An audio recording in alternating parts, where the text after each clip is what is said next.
আসসালামু আলাইকুম গাইস। সকাল সকাল নানি গ্রাম থেকে দুইটা সিলভার কাপ মাছ কিনে নিয়ে এসেছে এবং মাছ দুইটো কুটে ছাদে এসে সুন্দরভাবে ধুয়ে পরিষ্কার করে নিল।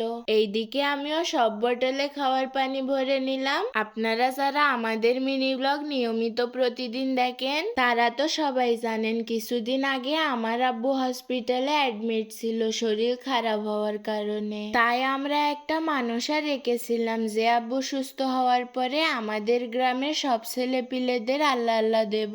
আলহামদুলিল্লাহ আজকে এই আল্লাহ আল্লাহর আয়োজনটা খুব সুন্দরভাবে করা হয়েছে।